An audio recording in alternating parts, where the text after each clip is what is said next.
Hi everybody, Brian here. I received a very interesting question from a parent this week.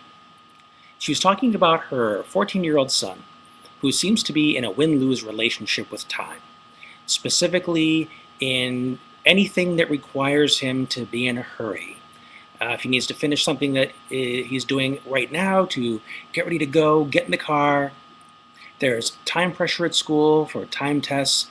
He has a real hard time with that. He gets anxious. He sometimes has meltdowns.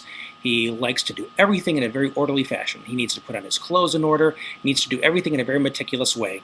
And if any of this is violated in any way, he gets really, really anxious and has meltdowns again. Now, I know some of you can really relate to this. I see clients with this all the time. And her question to me is, how do you help him manage this? How do you help him be less meticulous, less stressed, feel less of a sense of importance, being so adamant about things being so controlled and so meticulous? So I want to start by saying, first of all, thank you for this question.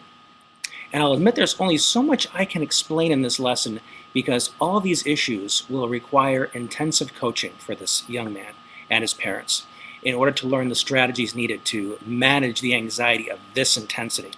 But I'll give you what I can. With that, let me begin by asking this question. What's the hurry? Why the time pressure?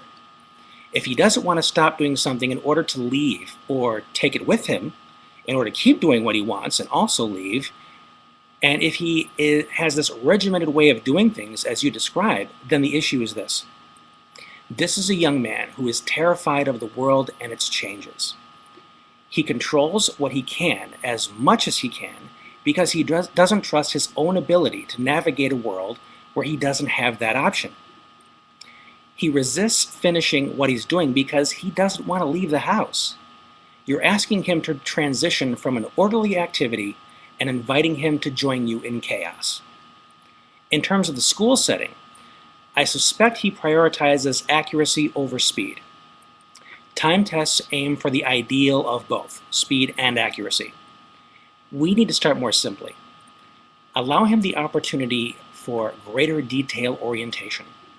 Allow him to experience the sense of competence of a job well done. He deserves that. Then explore ways to support him in working more quickly, but not at the expense of the quality of his work. Clearly, I can only offer food for thought as opposed to specific strategies for this young man because we must get to the root of his fear before he feels safe enough to approach life in a more flexible way. This young man and other spectrumites with similar fears about the world, feeling a loss of control and predictability, need the support of those around him in learning how he can more confidently navigate the world. Oftentimes, parents and educators make the well-intended mistake of pushing a child forward saying, you need to be more independent. Or they swoop in and rescue saying, let me help you. In the first case, you set the child up for failure with an expectation that they need to do it alone. Even if you don't say it like that, the clients I work with have shared that this is the message they receive. When a child is rescued, it sends the message that those helping them doubt their abilities. Now, some of you might be saying, well, I guess I just can't win here. Everything I'm doing with my child or student is wrong. Well, let me assure you that it isn't that what you're doing is wrong. It's that what you're doing doesn't give you the outcome you want it to. What you want is a confident, happy, proactive child. You have the right intention. What you don't have are the most effective tools and the clearest understanding of the child's point of view on the matter. Fortunately, it is possible to learn both for those who are willing to learn. What your child or student needs is a partner, not a pusher or a rescuer. Your child needs someone who knows how to prepare them for a frightening world and knows how to teach them the skills they need to be effective in solving the problems of their life. The problem is that parents aren't trained to do that, and neither are teachers. That's why I train them to do that. Because with every client, every parent, every professional who's committed to working together as partners with the spectrumites in their life, the growth they each experience exceeds even their own expectations. So the problem isn't that the child is controlling or inflexible.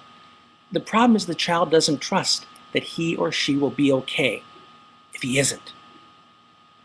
He doesn't trust that he'll get the support he needs from others if he feels frightened, and may not even know how to get that support. But all of this is teachable if you're ready to learn. Thank you so much for the question this week. Keep the questions coming, and I'll do my darndest to answer them. Until next week, thanks for being you.